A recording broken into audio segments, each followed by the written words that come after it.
बिस्मिल्लाहिर्रहमानिर्रहीम। अस्सलाम वालेकुम डियर स्टूडेंट। आज हम डी कॉम पार्ट 2 की जो फाइनेंशियल अकाउंटिंग की बुक है गुल अमीर मलिक साहब की, उसका जो चैप्टर नंबर 9 है कारपोरेशन अकाउंटिंग और फाइनेंशियल स्टेटमेंट, चैप्टर नंबर 9 है कारपोरेशन अकाउंटिंग फाइनेंशियल स्टेटमेंट, उसकी एक्सरसाइज नंबर 2 आज हम करने जा रहे हैं। तो एक्सरसाइज नंबर 2 में कहता है sunlight trading company limited having paid in capital of ₹5 lakh.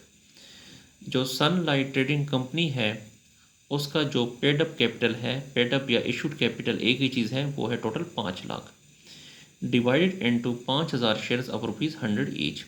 यानी ये 5 लाख कैसे आया? 5,000 शेयर्स हैं 100 रुपये के हिसाब से। Earned A net profit, earn a net income 1,25,000। इनकी जो नेट इनकम है वो 1,25,000 है। डियर स्टूडेंट, मैंने आपसे कहा था जब भी नेट इनकम की बात आएगी तो आपने पहली वो एंट्री करनी है expense and revenue summary debit और रिटेन अर्निंग क्रेडिट। तो इसमें भी वही एंट्री हम करेंगे। The retain earning balance was 75,000 और रिटेन अर्निंग का जो बैलेंस है वो 75,000 है। The director decided as under, director ने ये फैसला किया है to issue 1,000 bonus shares at a premium of 10 per share. To issue 1,000 bonus share, हम बोनस शेयर जारी करेंगे, 1,000 बोनस शेयर जारी करेंगे 10% प्रीमियम, 10 पर प्रीमियम। देखें तो एट पार वैल्यू कितनी है? 100। जब भी प्रीमियम की बात आएगी तो 100 के साथ इस 10 को जमा करना है तो 110 हो जाएगा। तो 1,000 बोनस हम जारी करेंगे 110 के हिसाब से, तो 1,000 को 110 से ज़रब देंगे। उसके बाद टू पे cash dividend 5% on share capital, share capital का 5%, ये आपका पेडअप कैपिटल है यानी शेयर कैपिटल है, इसका आपने 5% लेना है। To create contingent reserve, contingent reserve के लिए जो है आपने 10,000 रखना है। To pay 5,000 as bonus to employee, bonus to employee के लिए आपने 5,000 रखना है। To transfer 4,000 to employees provident fund, employees provident fund के लिए 4,000 रुपये ट्रांसफ़र करना है। Prepare journal entries and statement of retain earning, हमने जनरल एंट्रीज करनी है और स्टेटमेंट ऑफ रिटेन अर्निंग भी बनानी है। तो अब हम डियर स्टूडेंट सोल्यूशन की तरफ चलते हैं। तो क्वेश्चन को आप अपने सामने रख लें ताकि जब मैं क्वेश्चन को पढ़ूँ, सॉल्व करूँ, तो साथ साथ आपने इस एक्सरसाइज की तरफ भी देखना है।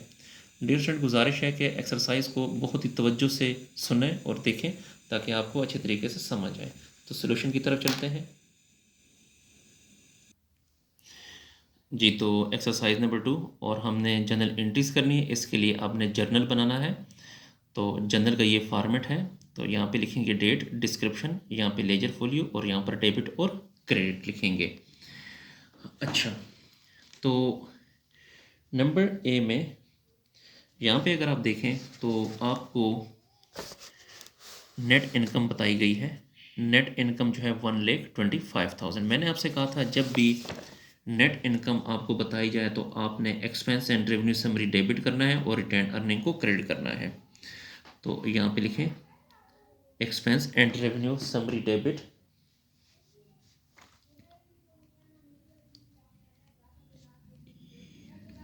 Expenses and revenue summary account debit और retain earning account credit. Retain earning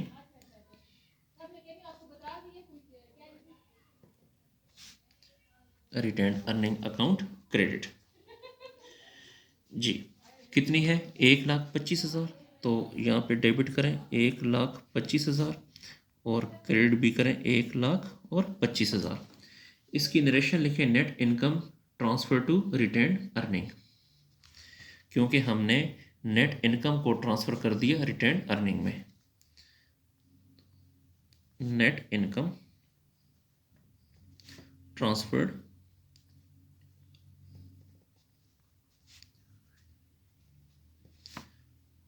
to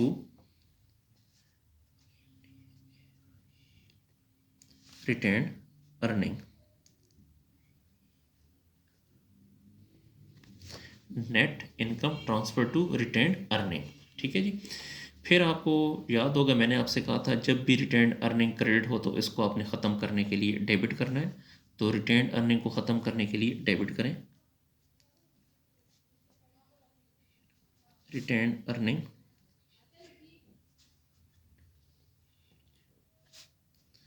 account debit, ठीक है जी। अच्छा, अब आपने जितने भी रिजर्व हैं उनकी एंट्री करनी है। तो सबसे वन में क्या कहते हैं, to issue 1000 bonus shares at a premium of 10 per share. हमने बोनस शेयर्स इशू करने हैं, ठीक है। इसे बोनस शेयर्स भी कहते हैं और इसे स्टॉक डिविडेंड भी कहते हैं। आप मर्जी अब बोनस शेयर लिखें या स्टॉक डिविडेंड लिखें, बात एक ही है। तो 100 ये हो गया, और प्रीमियम का जो 10 रुपये होता है वो इस 100 के साथ प्लस करते हैं। तो 100 जमा 10 110 हो गया। तो 1000 को ज़रब देंगे 110 के साथ। तो यहाँ पे लिखें स्टॉक डिविडेंड,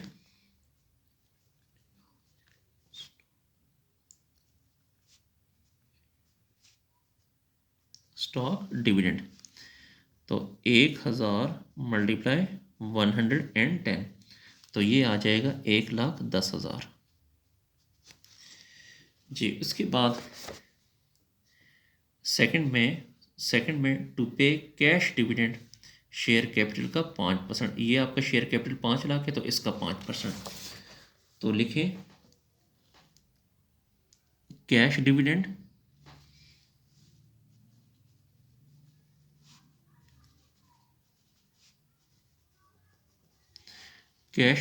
आपने 5 लाख का 5%। तो 5 लाख का 5% आता है 25,000। तो यहाँ पे लिखेंगे 25,000 जी। उसके बाद फिर नंबर 3 में to create contingent reserve 10,000। Contingent reserve जो है वो 10,000 है। तो यहाँ पे लिखें कॉन्टीजेंट या कॉन्टीजेंसी रिज़र्व 10,000।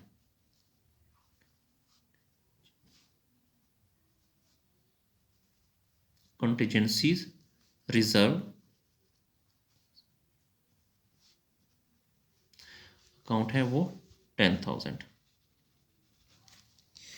फिर उसके बाद नंबर 4 में to pay 5,000 as bonus to employee. तो बोनस टू एम्प्लाई लेंगे 5,000, और उसके बाद जो नेक्स्ट एंट्री होगी वो एम्प्लॉयज़ प्रोविडेंट फंड के लिए लेंगे 4,000। तो ये एंट्रियां कर लेते हैं। तो बोनस टू एम्प्लॉय लिखें, bonus to employees, bonus to employees है 5,000, और employees provident fund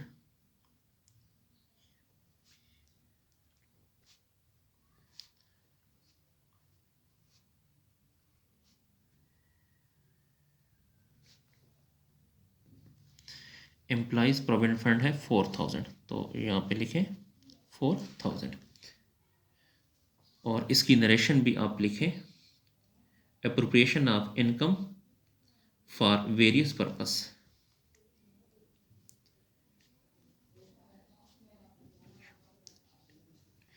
appropriation of income for various purpose. Appropriation of income for various purpose, कि हमने इनकम को एप्रोप्रिएट किया, डिस्ट्रीब्यूट किया मुख्तलिफ मकासद के लिए। डियर स्टूडेंट, ये जो 2 एंट्रियां हैं, ये 2 एंट्रियां भी काफ़ी हैं। एक और एंट्री है तीसरी, वो आपकी मर्ज़ी है, अगर आप करना चाहें तो कर सकते हैं, अगर ना भी करें तो कोई इशू नहीं है। मिसाल के तौर पे ये जो स्टॉक डिविडेंड है, ये यहाँ पे देखिए क्रेडिट है ना, तो इसको ख़त्म करने के लिए आप डेबिट कर दें।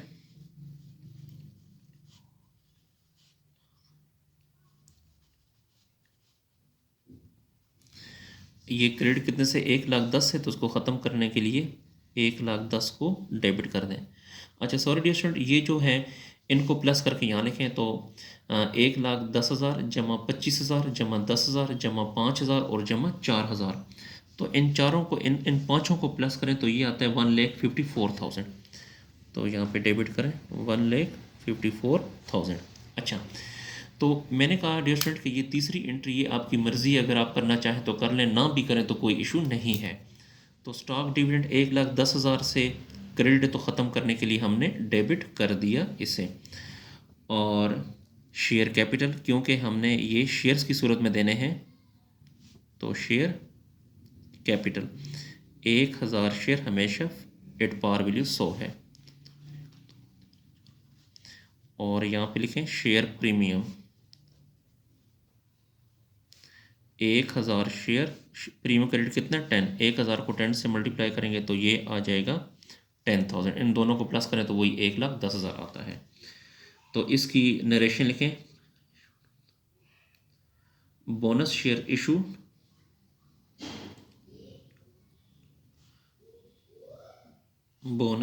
इशूड एट 10% प्रीमियम, कि बोनस शेयर्स हमने इशू किए 10% प्रीमियम पे। डियर स्टूडेंट, ये हमारी जनरल एंट्री हमने कंप्लीट कर ली। ये जनरल एंट्रियाँ इसकी 3 है, पहले वाली 2 लाजमी करनी है, तीसरी आपकी मर्ज़ी है करें या ना करें। उसके बाद अब हम इसकी रिटेन अर्निंग बनाते हैं, statement of retain earning.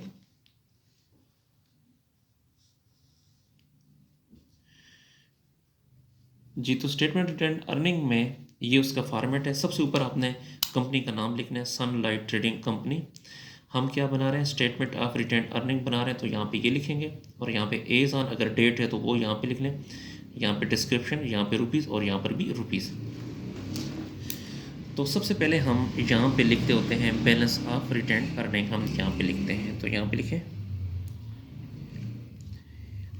Balance of retain earning, RE का मतलब है रिटेन अर्निंग। तो बैलेंस ऑफ रिटेन अर्निंग जो है वो 75,000 है। ये देखें, रिटेन अर्निंग का जो बैलेंस है वो 75,000 है, और नेट पहले ये लिख लें 75,000। इसके साथ आपने प्लस करना है नेट इनकम। जो नेट इनकम है वो अगर आप देखें तो नेट इनकम है 1,25,000। तो यहाँ पे लिखें 1,25,000। इन दोनों को अब आपने प्लस करना है, 75,000 प्लस 1,25,000, तो ये आ जाएगा 2 लाख। तो यहाँ पे लिखें total retained earnings, total retained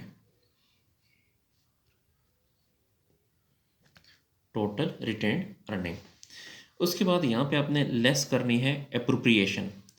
appropriation के बारे में आपको बताऊँ डियर स्टूडेंट कि ये जितनी भी आपने एप्रोप्रिएशंस की है, ये वाली सेकंड वाली एंट्री में, ये stock dividend, cash dividend, contingency, bonus और ये एम्प्लॉइज प्रोविडेंट फंड, ये जो 1 2 3 4 5 हैं, इन पांचों को आपने लिखना है यहाँ पे।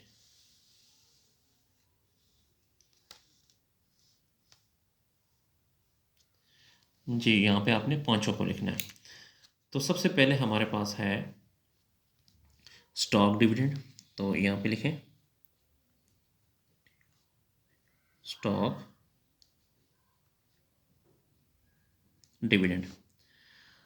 जी, स्टॉक डिविडेंड है 1,10,000, तो यहाँ पे आपने लिखना है 1,10,000। सेकंड में है कैश डिविडेंड,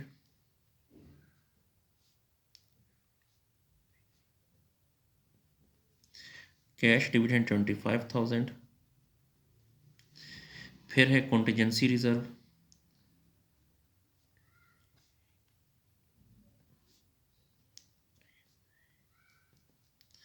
कॉन्टिजेंसी रिजर्व की अमाउंट है 10,000। फिर है बोनस टू एम्प्लॉय,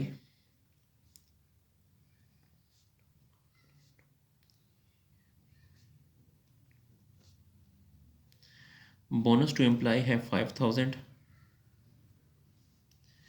जी, उसके बाद जो है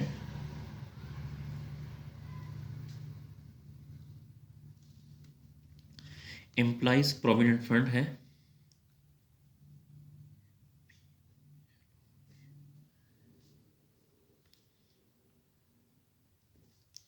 एम्प्लॉइज पी फंड का मतलब है प्रोविडेंट फंड, वो है 4000, तो यहाँ पे लिखें 4000। अच्छा, अब इन पांचों को आपने प्लस करना है, 1,10,000 प्लस 25,000 प्लस 10,000 और प्लस 5,000 और प्लस 4,000। इन पांचों को प्लस करने से आएगा 1,54,000, 1,54,000। अब डिस्टेंट आपने 2 लाख में से 1,54,000 को माइनस करना है, तो इससे आ जाएगा 46,000। यहाँ पे लिखेंगे 46,000, तो इसका यहाँ पे लिखें balance of retained earning, balance of retained earning, और ई का मतलब होता है रिटेन्ड अर्निंग। जी, तो इसके साथ ही हमारा जो क्वेश्चन है वो कंप्लीट हुआ। डियर स्टूडेंट, अगर आपको मेरी वीडियो पसंद आ रही है तो मेरे चैनल को लाजमी लाइक करें और सब्सक्राइब करें ताकि मेरी हौसला अफजाई हो, और इन वीडियोस को अपने दोस्तों, स्पेशली जो आपके कॉमर्स के और अकाउंटिंग के जो क्लास फेलो हैं उनके साथ शेयर करें ताकि वो भी इससे फ़ायदा हासिल कर सकें।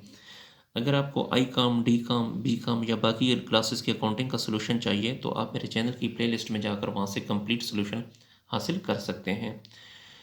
अगर आपको किसी पॉइंट की समझ नहीं आती तो आप कमेंट सेक्शन में जाकर मुझसे पूछ सकते हैं। अल्लाह हाफिज़।